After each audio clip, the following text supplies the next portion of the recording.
The entire dining room went dead silent. Crystal stopped clinking. Forks hovered mid-air. The only sound that dared to exist was the violent, rhythmic trembling of two infant bodies shaking in their father's arms. But these weren't just any babies. These were the twin heirs to the Gambino crime syndicate. And the man holding them, tattooed, 6'4", wrapped in a bespoke suit, looked like he was 5 seconds away from executing every person in the room just to make the shaking stop. His guards had already cleared a 10-foot perimeter. The maitre d' was white as a ghost. Diners pressed themselves against the walls. No one dared even breathe. No one, except for a 26-year-old waitress with $47,000 in medical debt and nothing left to lose. Natasha Reynolds walked straight past the armed guards, locked eyes with the most dangerous man in New York, and raised her hand. Not in surrender. In a slow, deliberate conducting motion. 3 beats, fingers snapping in triplet rhythm like a metronome made of bone and defiance. The twins' eyes snapped to her hand. Their shaking stopped. The room gasped. Simon Gambino stared at her like she'd just raised the dead. But Natasha had no idea that calming the babies was the easy part. Surviving the man who now owned her? That was going to be impossible. Before we begin, tell me where you are listening from in the comments, and also subscribe for more stories like this. Simon Gambino didn't ask questions in public. So when he slid a black American Express card across the white tablecloth and told the trembling manager to close the restaurant immediately, it wasn't a request. It was a coronation of new ownership. Within 8 minutes, every diner had been ushered out with profuse apologies and complimentary vouchers they'd never use. The kitchen staff evaporated like smoke. Even the guards retreated to the perimeter, though Natasha could feel their eyes on her through the frosted glass, like wolves watching a rabbit that had wandered too close to the den. Now it was just her, the man who could make people disappear, and 2 sleeping infants who had finally stopped shaking. "Sit," Simon said. It wasn't a suggestion. Natasha sat. Her hands were still trembling from the adrenaline, but she folded them in her lap where he couldn't see. She'd worked at Crestwood House long enough to recognize power when it walked through the door, but she'd never been this close to it. Close enough to see the faint scar cutting through his left eyebrow, close enough to smell cedar and gunpowder and something darker she couldn't name. "What's your name?" "Natasha Reynolds." "How did you do that?" He gestured to the twins, now sleeping peacefully in a custom double stroller that probably cost more than her car. She swallowed. The shaking wasn't fear. It was sensory overload. The lights, the noise, the stimulation. Their nervous systems couldn't regulate. The triplet rhythm creates a pattern their brains can follow.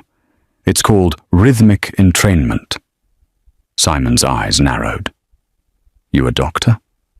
"I was a music therapist. Neurologic music therapy, specifically. I worked with pediatric patients who had processing disorders." She didn't mention why she'd left. Didn't mention the little girl who'd coded during a session while Natasha hummed lullabies and held her hand. Was? Student loans don't pay themselves.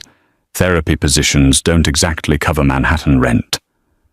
Something flickered across his face. Not quite sympathy.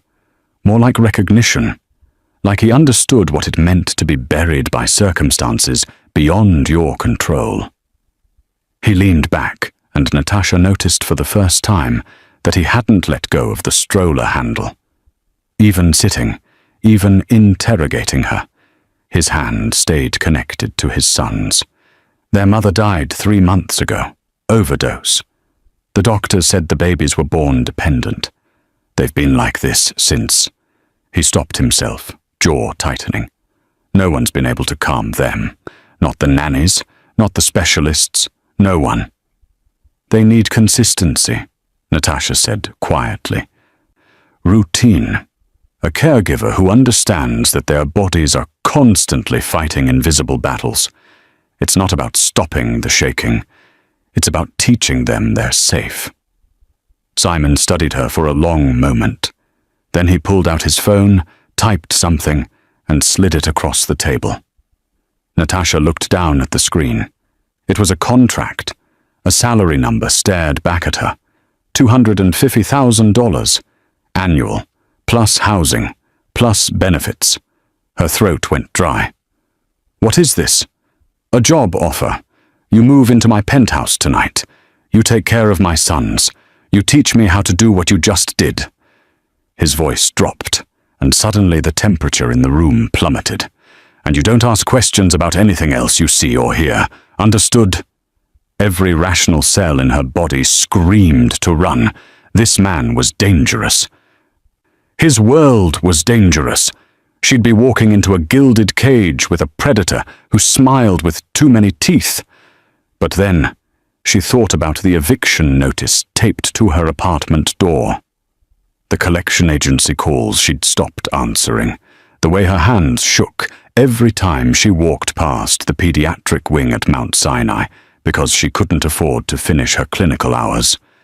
She thought about those two babies, trembling in the arms of a man who would kill for them, but didn't know how to soothe them. "I'll need access to a piano," she said. Simon's mouth curved into something that might have been a smile if it had reached his eyes. "Done. And I'm not a prisoner. If I stay, it's because I choose to, not because you own me." The smile sharpened into a blade. "We'll see about that." He stood, extending his hand. Natasha took it. His grip was warm, calloused, and absolutely unbreakable. "Welcome to the family, Miss Reynolds," Simon said. "My driver will take you to pack. You have 2 hours." She'd just shaken hands with the devil, and God help her, she was grateful for it. The penthouse occupied the entire 53rd floor of a building that didn't officially exist on any map. Natasha knew this because she'd tried to look it up during the car ride, and every search came back empty. Just a blank space in the skyline where steel and glass and secrets lived. The elevator required a fingerprint, a key card, and a 6-digit code.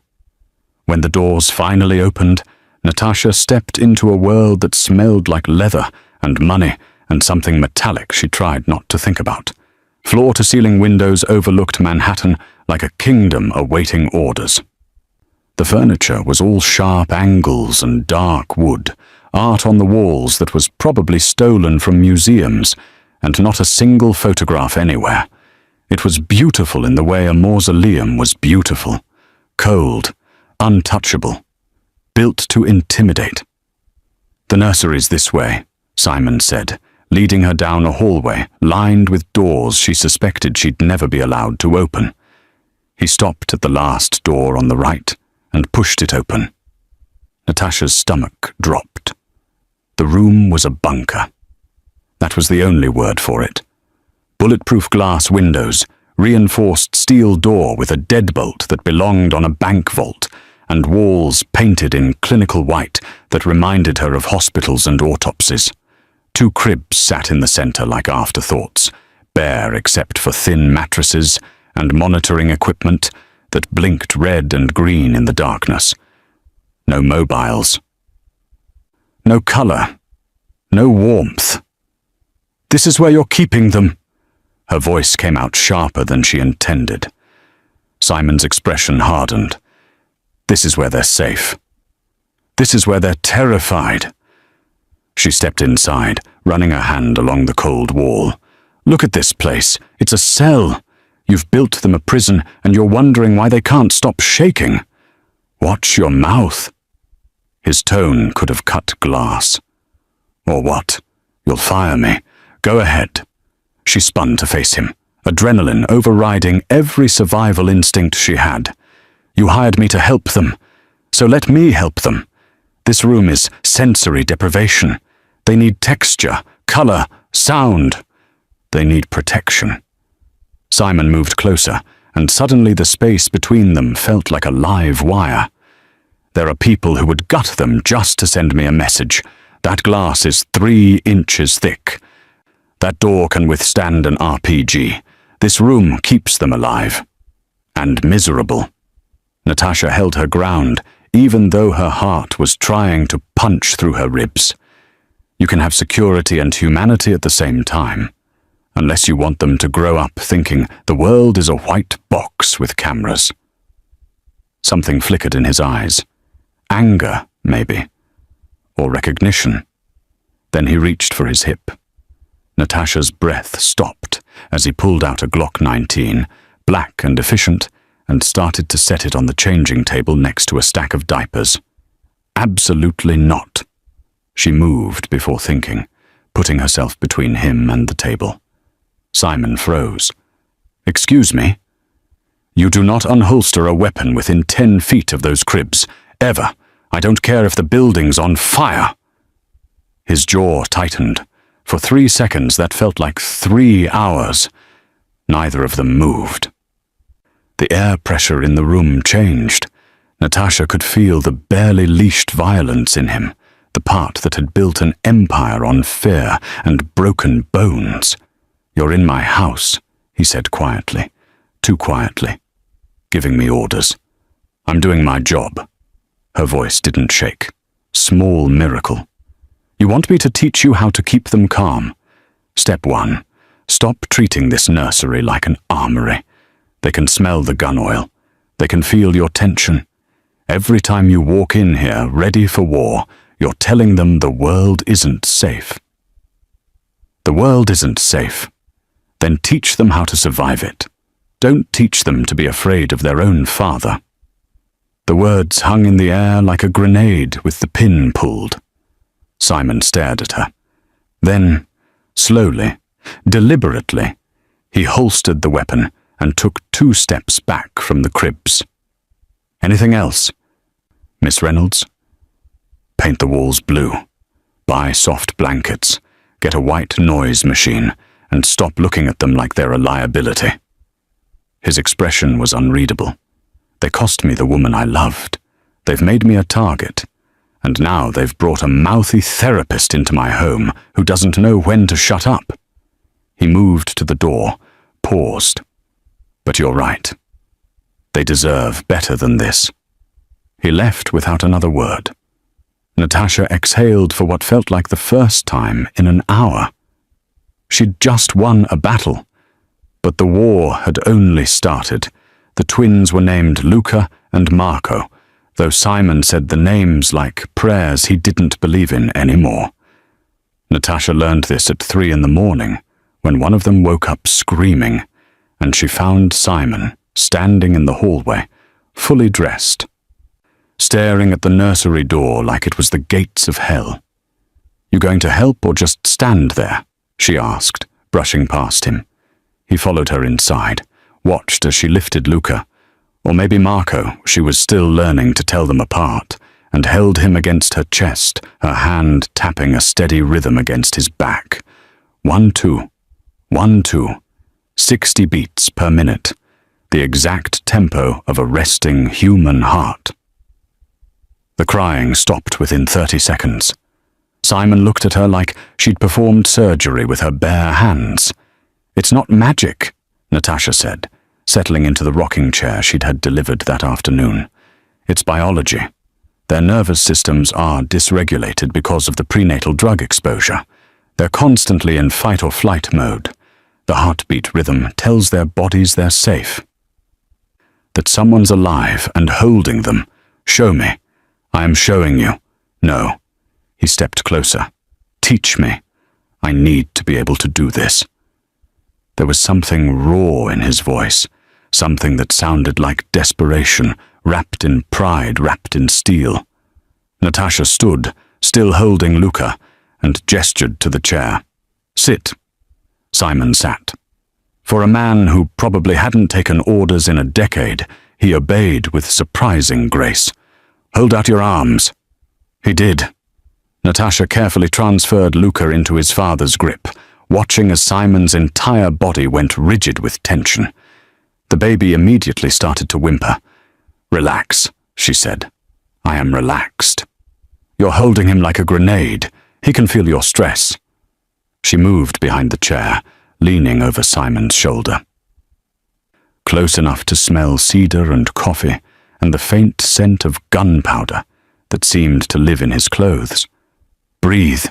In through your nose, out through your mouth." Simon exhaled slowly. The whimpering quieted. "Good. Now." Natasha reached around and placed her hand over his, guiding it to Luca's back. "Tap, like this. 1, 2, 1, 2. Feel my rhythm." His hand was warm beneath hers, calloused, larger than she'd expected. She could feel his pulse through his wrist, too fast, like his body was at war with the gentleness she was asking of him. 1, 2, she whispered, tapping the rhythm against his knuckles. "Match my tempo. Don't think. Just feel." Simon's hand began to move, hesitant at first, then steadier. 1, 2. 1, 2.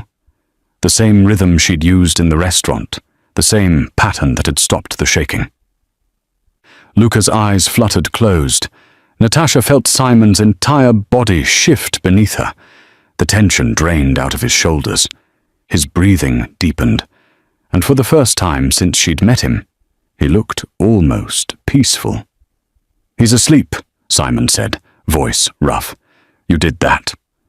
Natasha started to pull her hand away, but Simon's fingers closed over hers. Not forcefully, almost carefully. "Don't." She froze, her hand trapped beneath his, both of them touching the sleeping baby, the space between them suddenly charged with something that had nothing to do with childcare. "I haven't been able to hold them without them crying since the day they were born," Simon said quietly. "The nurses had to pry them out of my arms at the hospital because I was making it worse. I thought..." He stopped, swallowed. "I thought they knew. That I was the reason their mother was gone." Natasha's throat tightened.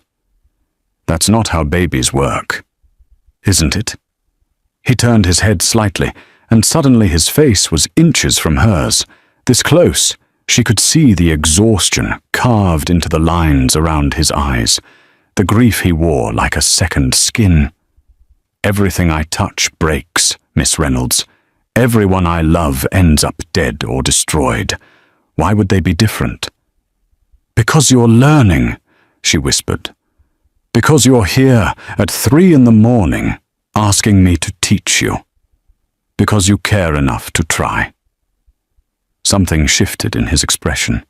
His free hand came up slowly, deliberately, and brushed a strand of hair away from her face. His fingers lingered against her cheek for half a heartbeat too long. "You're dangerous," he said. "I'm a waitress with student debt." "No." His thumb traced her jawline, and Natasha's breath caught. "You walked into a room full of armed men and told me what to do. You rebuilt a nursery in 24 hours. You're teaching me how to be human again." His voice dropped. "That's the most dangerous thing anyone's ever done to me." Natasha should have stepped back, should have reminded him about professional boundaries and the fact that he was a crime lord and she was only here for the babies. Instead, she stayed perfectly still, her hand beneath his, the sleeping infant between them like a heartbeat made flesh. 1, 2, she whispered. Simon smiled, actually smiled. 1, 2. The metronome kept ticking. Natasha had learned the penthouse's rhythms quickly. Simon left at dawn and returned at unpredictable hours. The guards changed shifts at 6 and midnight. The chef arrived at 8, and somewhere around 2 in the morning, the entire 53rd floor fell into a silence so complete she could hear her own heartbeat. That's when she usually raided the kitchen. Tonight was no different. Luca had drained his bottle and was already fussing for more. So she slipped out of the nursery in her sleep shirt and bare feet, padding down the hallway like a ghost. The kitchen was at the far end of the penthouse, past Simon's office, past the library she wasn't supposed to enter, past doors that stayed locked even during the day. She was halfway there when she heard voices, low, urgent, coming from behind a door that was cracked open just enough to leak light into the hallway. Natasha froze. Every instinct screamed at her to turn around, go back to the nursery, pretend she'd heard nothing. But the voices were talking about the babies. She pressed herself against the wall and inched closer. Weakness in the nursery, a man was saying. Not Simon. Someone else. The voice was sharp, efficient, American accented, but with something harder underneath. 2 infants, no security protocols, just a girl with a music degree playing mother. Simon's not stupid. A second voice, deeper, cold as a meat locker. He'll have measures in place. Simon's distracted. The babies have made him soft. He's delegating territory decisions to his underbosses, missing collections meetings, turning down contracts because he doesn't want to be away overnight. The first man laughed, bitter. The old man would have drowned them the day they were born. Natasha's blood turned to ice. So what are you proposing, Marco? Marco. The name detonated in her brain like a shaped charge. She'd met him once, briefly, the day after she'd arrived. Simon's right hand, his capo, a man built like a bulldozer, with eyes that assessed everything and revealed nothing. He'd looked at her the way someone might look at a stray dog that had wandered into a business meeting. I'm proposing we give the Volkov family exactly what they want, Marco said. Access.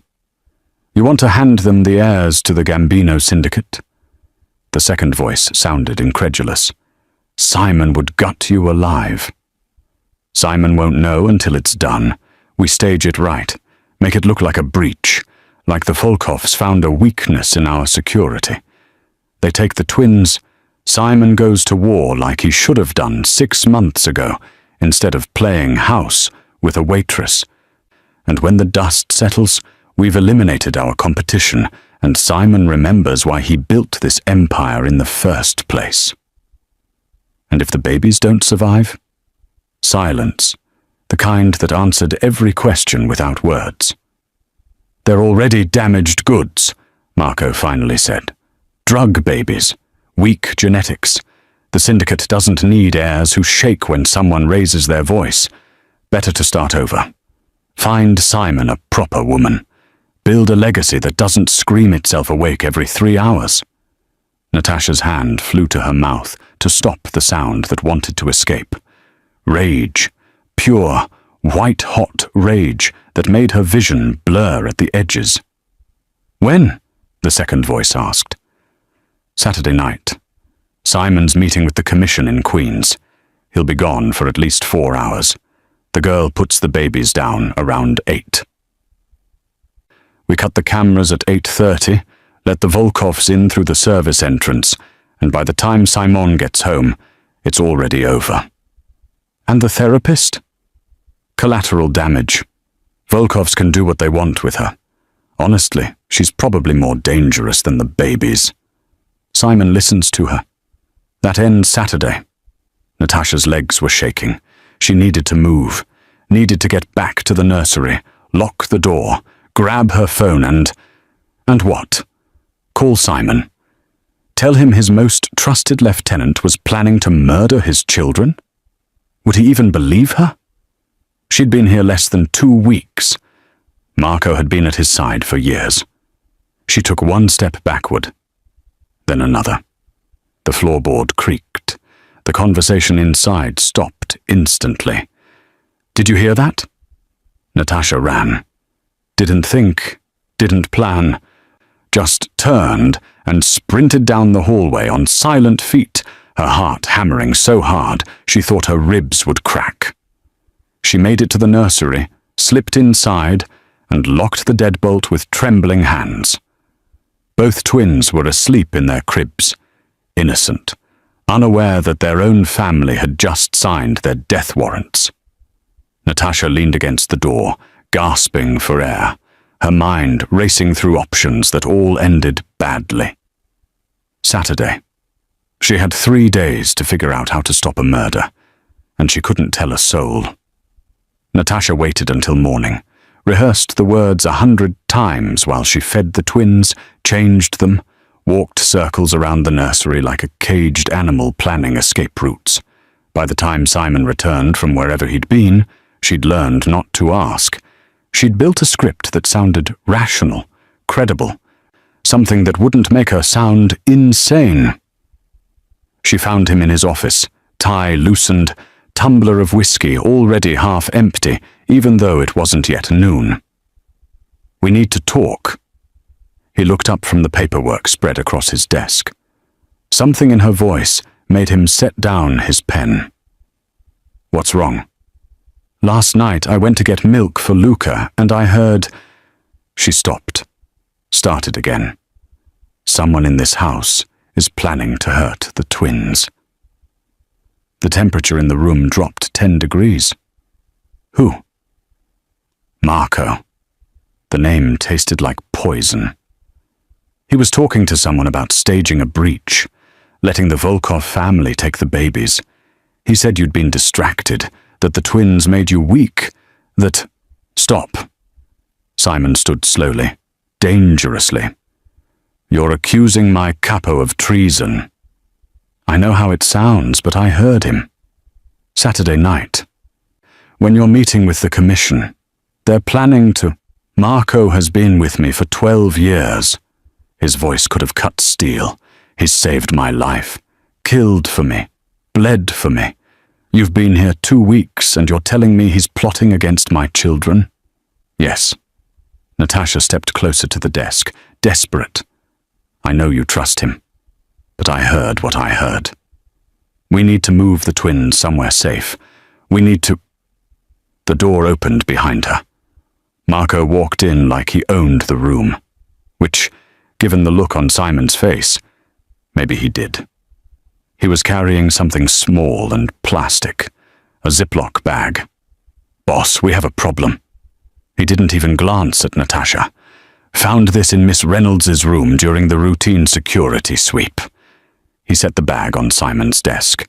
Natasha's stomach plummeted. Inside were pills, blue, white, unmistakable. "That's not mine." Her voice came out strangled. "Oxycodone," Marco said flatly. 30 milligrams.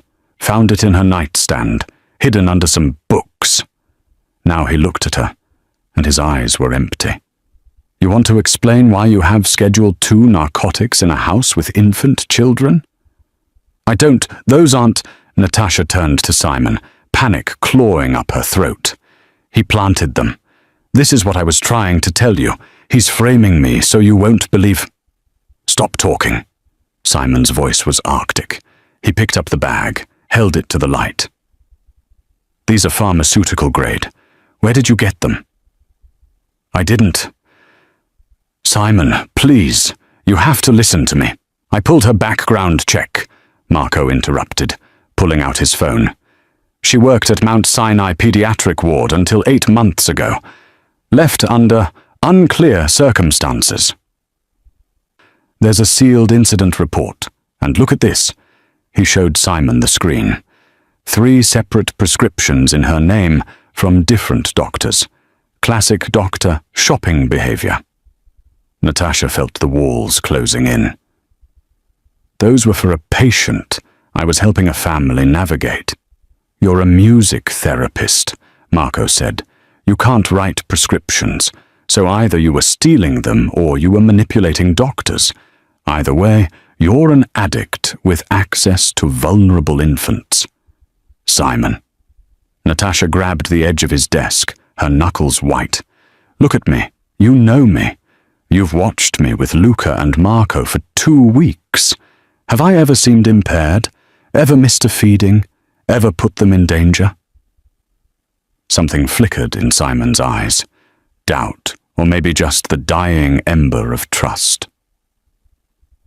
She's been alone with your sons every night, Marco pressed. What if she nods off during a feeding? What if she's too high to hear them crying? Boss, this is exactly the kind of liability we can't afford. Simon's jaw worked. His hand tightened around the bag of pills until the plastic crinkled. When he finally spoke, his voice was empty. Marco, escort Miss Reynolds to her room. Lock the door from the outside. No, Natasha's voice cracked. Simon, please, it's for your safety. He still wouldn't look at her. Until I figure out what the hell is going on, you stay in your room. Someone else will care for the twins. They need me. They need someone who isn't a security risk. Finally, his eyes met hers, and what she saw there was worse than anger. It was disappointment. I wanted to believe you were different. That you actually gave a damn about them. I do. Tears burned behind her eyes, but she refused to let them fall.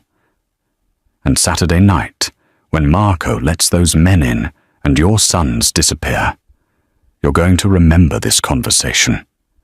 Marco's hand closed around her arm like a vice. Let's go, Miss Reynolds. She didn't fight, didn't scream.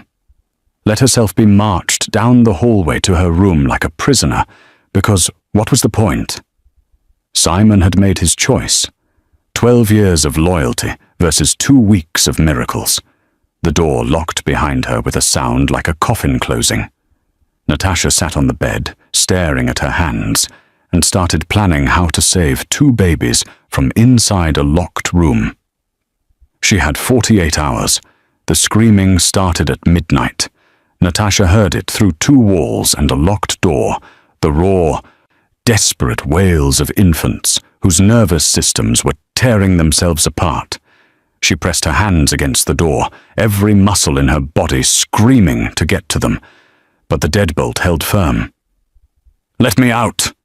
She pounded until her palms bruised. They need me. No one came. The crying escalated. Not just fussy baby crying. The kind of screaming that meant pain, that meant their bodies were failing them, that meant whoever was trying to calm them had no idea what they were doing. Natasha sank to the floor, forcing herself to breathe through the panic. Think. What would cause them to regress this badly? She'd been locked up for 16 hours.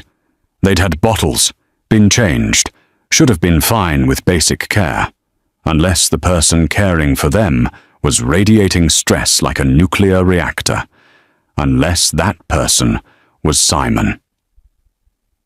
The screaming stopped abruptly around 1 a.m., not the gentle fade of babies soothed back to sleep, the sudden silence of complete exhaustion.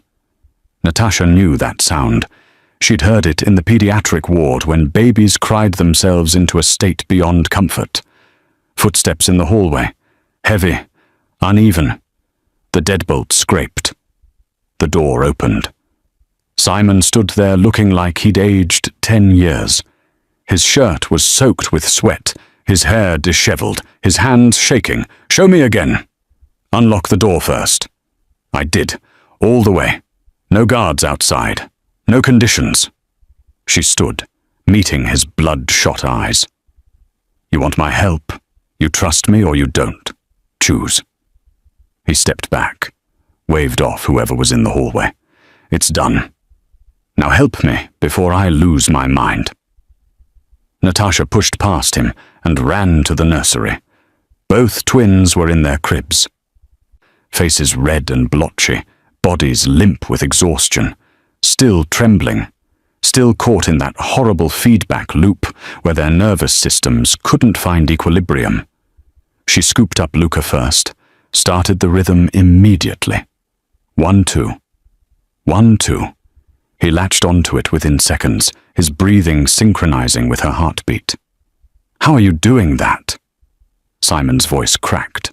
I tried. I did exactly what you showed me. The tapping, the rhythm, everything.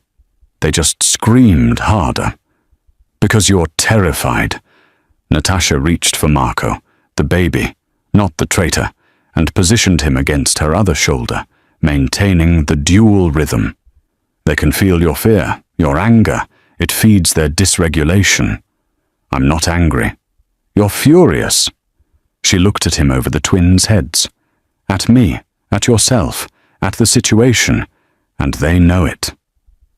Your heart rate is probably 140 right now. You're tapping the rhythm, but your body's screaming danger. It doesn't work. Simon slumped against the wall, dragging a hand down his face. Marco said you were high, that you were a liability. I watched him pull those pills out of your nightstand myself. Did you watch him find them? Or did he just walk in already holding the bag? Silence. Simon, when have you ever seen me impaired? When have I ever given you reason to think I'd endanger them? You accused my most trusted man of planning to murder my children. But his voice had lost its edge. What was I supposed to think? That maybe I was telling the truth. Natasha settled into the rocking chair, both babies finally breathing steadily. Look at that bag. Actually look at it. Simon pulled it from his pocket, held it up to the light. See the seal? The top edge where it's supposed to be factory closed? He squinted. It's torn. Not torn. Cut. Clean line. That's not how you open a prescription bottle and transfer pills. That's how you open a bag that was sealed as evidence. She kept her voice level, factual. Now think about who in this house carries a tactical knife with a serrated edge designed for cutting zip ties and evidence bags. She watched his face change, watched the pieces fall into place. Marco carries a Benchmade, police issue. The same knife that left that cut pattern. I worked with enough law enforcement in the pediatric ward to recognize it. The babies were fully asleep now, their bodies finally trusting that safety had returned.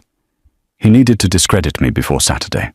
Make sure that when I tried to warn you, you'd write it off as an addict's paranoia. Simon's hands clenched into fists. If you're lying to me, I'm not, and you know I'm not, because your sons are asleep for the first time in 16 hours, and the only thing that changed is that I'm back in this room. She met his eyes. Saturday night. 4 hours. That's all they need. Are you willing to bet your children's lives that I'm wrong? He stared at her for a long moment. Then he pulled out his phone and typed something. What are you doing? Telling Marco I'm cancelling the commission meeting. Simon's voice was stone. And that I want to review all security protocols for the nursery. With him. Personally. He'll know you suspect something. Good. Simon's smile was a blade in the dark. Let him sweat. He moved to the door, paused. Natasha. If you're right about this, I am. Then you just saved their lives twice. He looked back at the sleeping twins. I won't forget that. The door closed behind him. Natasha held the babies tighter and started counting down the hours until Saturday. The power went out at 8:47 p.m.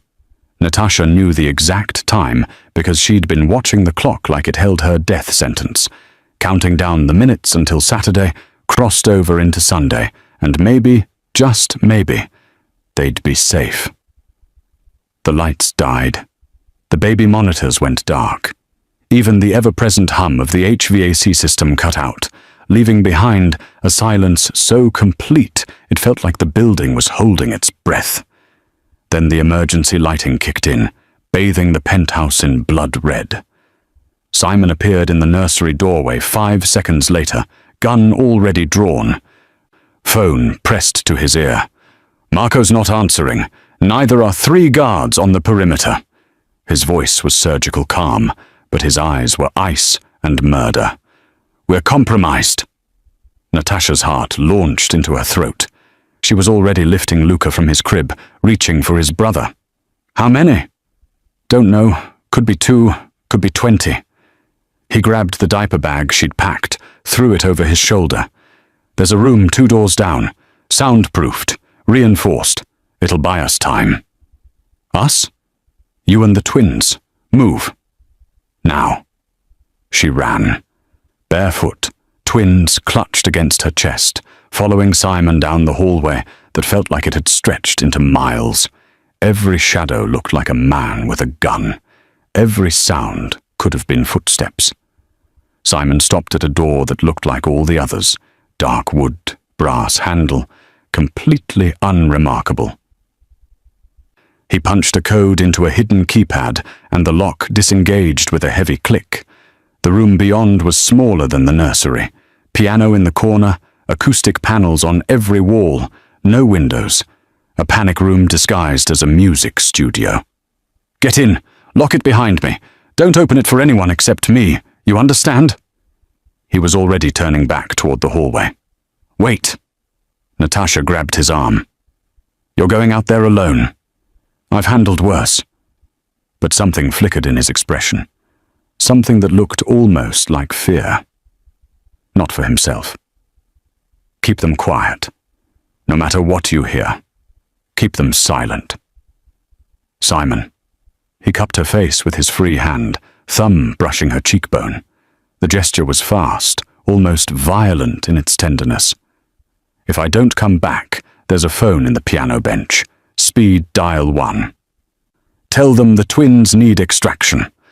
Then he was gone, swallowed by red-lit shadows and whatever violence waited in the dark. Natasha locked the door with shaking hands. The twins were already starting to fuss, picking up on her terror.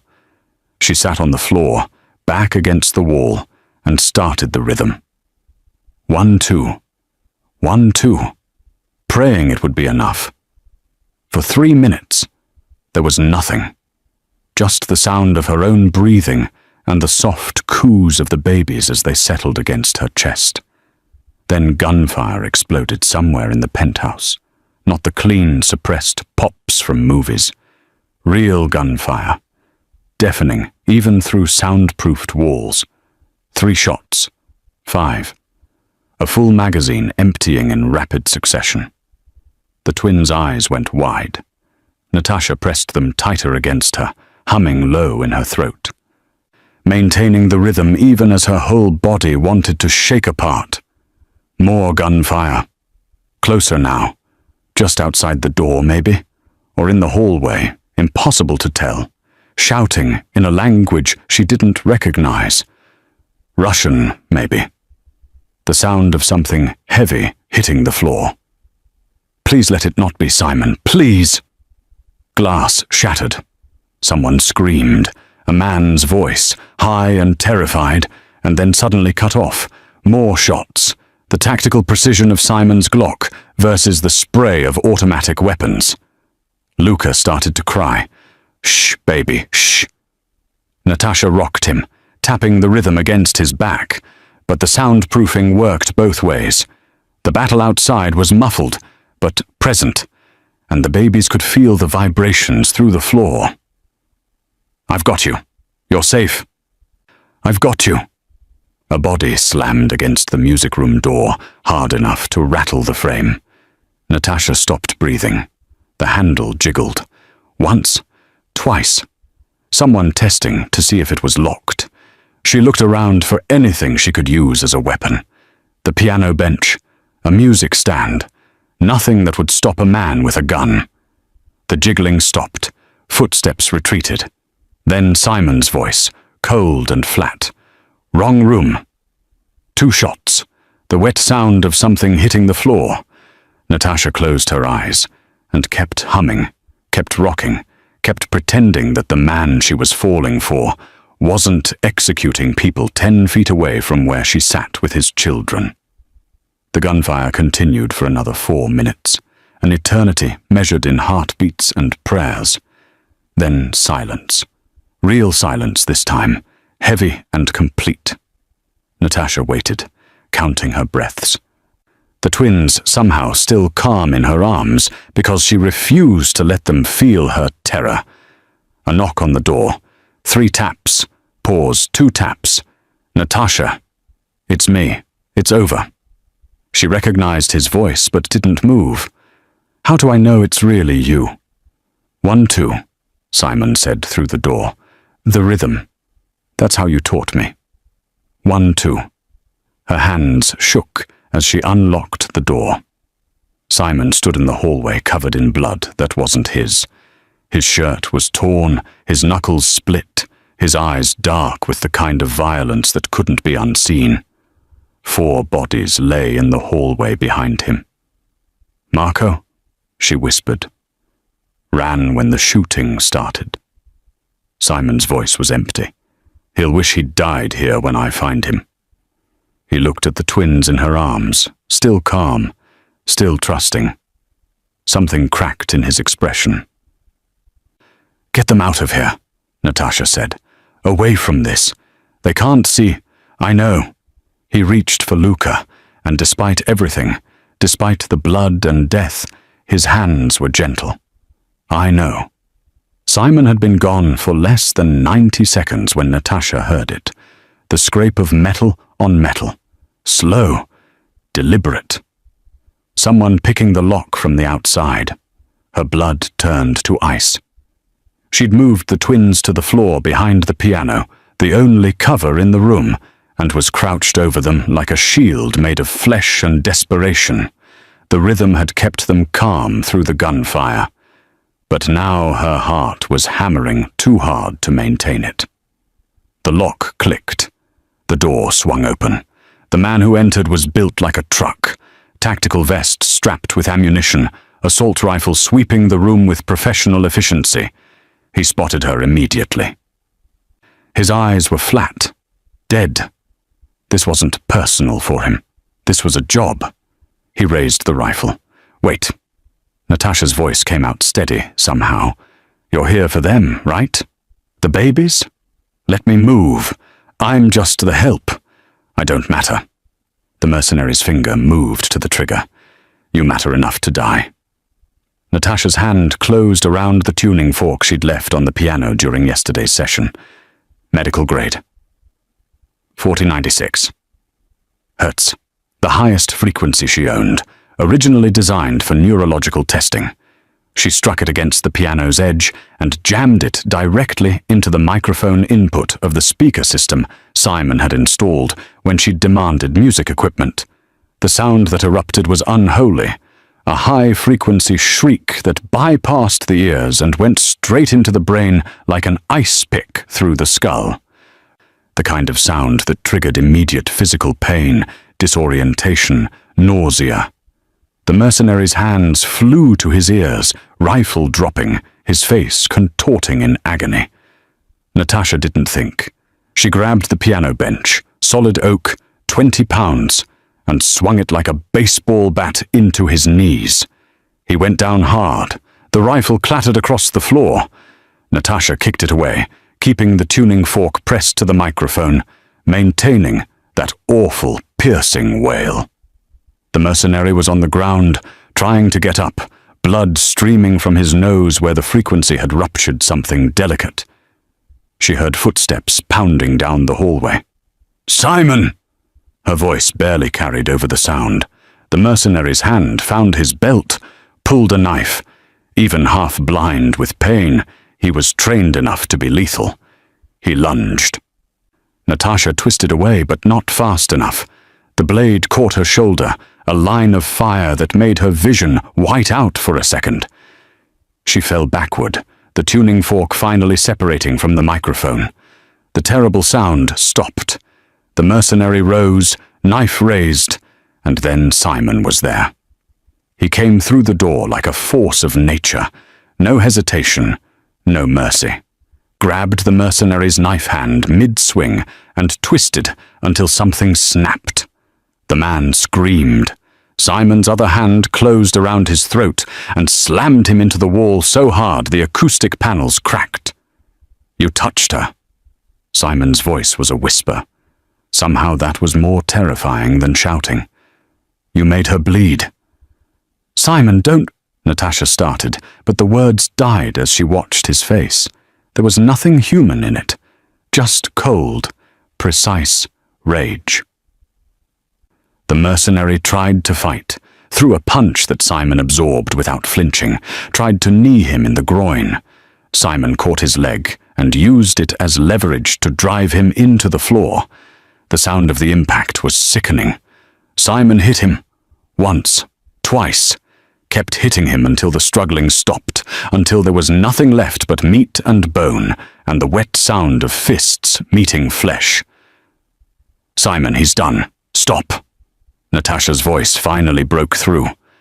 Simon froze, fist raised, looked down at what he'd done, then at her, bleeding on the floor, one hand pressed against her shoulder. "Natasha!"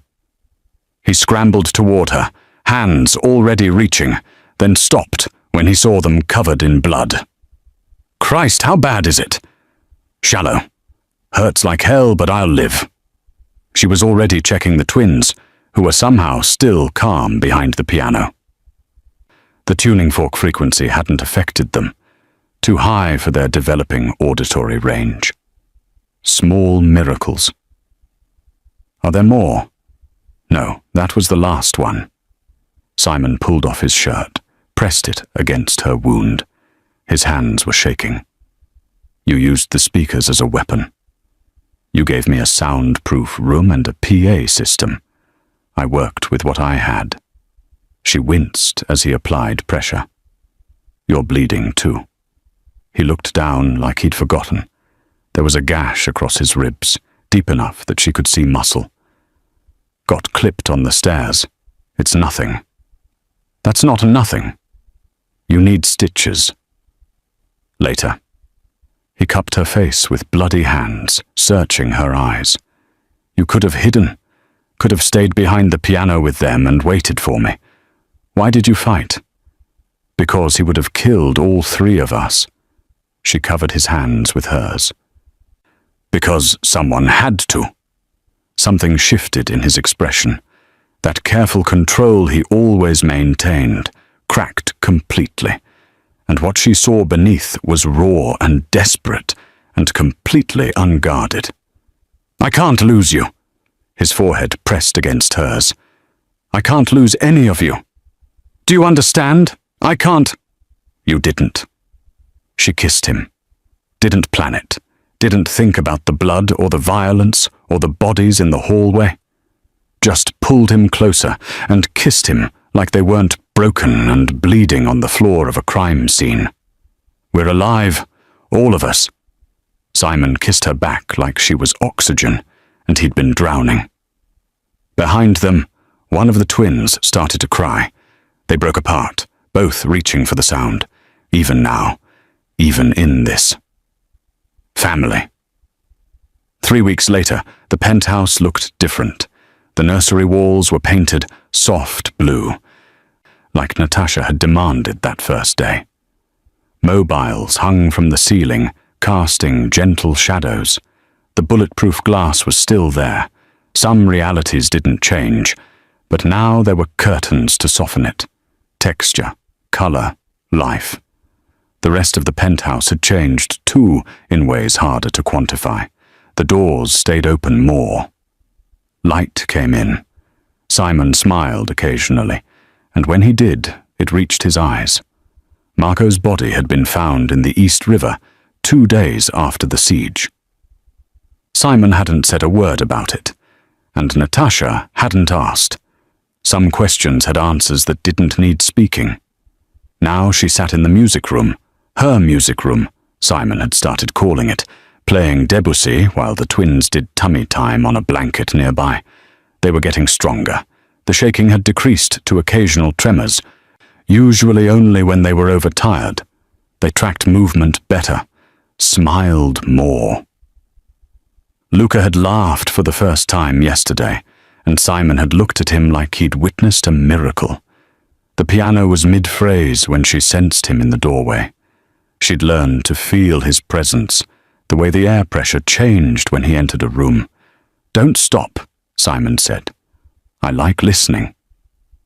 She continued playing, watching him in her peripheral vision as he moved to the blanket and lowered himself down beside his sons. He'd healed quickly from the knife wound. Apparently getting stabbed was an occupational hazard he'd learned to recover from efficiently. The only evidence now was a new scar across his ribs to match all the others. He picked up Marco, the baby, who Natasha had started calling Little Marco to avoid the mental association with the traitor, and held him against his chest. 1-2. 1-2. The rhythm had become second nature to him now. "I have something for you," Simon said when the piece ended. Natasha turned on the bench. "If it's another obscenely expensive piece of equipment, I already have everything I need." "It's not equipment." He shifted little Marco to one arm and pulled something from his pocket. The contract. The same one he'd slid across the table at Crestwood House a lifetime ago. "I'm terminating your employment." Her heart stopped. "What?" "You're fired, Miss Reynolds." He held the paper up and tore it cleanly in half, then quarters. Let the pieces fall like snow. "Effective immediately." "Simon, I don't understand. The contract was wrong from the beginning." He stood, still holding little Marco, and moved toward her. "I hired you as an employee, gave you a salary and a job description, like you were just another person on the payroll. But you're not." Natasha stood too, her legs unsteady. "Then what am I?" "You're the woman who walked into gunfire for my children, who fought a mercenary with a tuning fork, who rebuilt this family from the ground up with nothing but rhythm and stubborn refusal to let us stay broken." He stopped in front of her, close enough that she could see the vulnerability in his eyes. "You're not the help, Natasha. You never were." He shifted little Marco to his other arm and reached into his pocket again. This time, what he pulled out made her breath catch. A ring.